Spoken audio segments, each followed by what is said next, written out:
Without them, astronauts couldn't repair space stations or do experiments that help us learn more about the universe. They're spacesuits.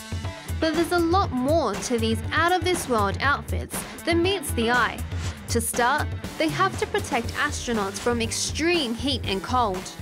Temperatures in space range from more than 100 degrees below freezing to more than 100 degrees above. So spacesuits come with onboard air conditioning and heating. In fact, underneath it all, astronauts wear underwear with pipes of flowing water to keep them extra cool. And also adult nappies, because spacewalks can last up to 8 hours without a toilet break. Then of course comes air supply. And the gold visor provides eye protection from all the radiation above the safety of our atmosphere. Spacesuits have to be very hardy. It might seem like there isn't much in space, because there's stuff flying around, like dust and small bits of debris that move at incredible speeds. So spacesuits are made up of around 11 different layers for maximum protection. All these capabilities mean spacesuits weigh a lot, from 15 to 81 kilograms. It also means they don't come cheap. They can cost millions of dollars each. Since the earliest days of space exploration, a lot of different countries have contributed to the spacesuit evolution.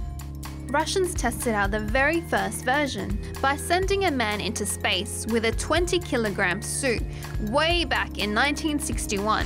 Soon after, an American team from NASA was sent out in Mercury suits. However, none of these could be worn outside.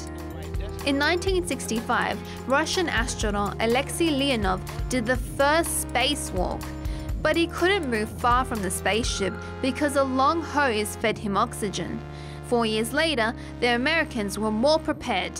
During the Apollo mission, Neil Armstrong set foot on the moon with this cool pair of boots specially designed for the rocky lunar surface, and a tank that gave him oxygen and removed the carbon dioxide he breathed out. Since then, suits have gotten better, but NASA is due for a new one. And SpaceX founder Elon Musk says he's come up with a good option. It'll be used for journeys to the International Space Station. Mr. Musk says it's more stylish than previous designs. The company even got help from the Iron Man costume designer. Former astronauts have already said they love the new design, but other experts aren't sure it'll be tough enough to use outside in space. The new design should be ready by 2019 and has many people excited about traveling to places we've never seen before, while looking more stylish than we ever have.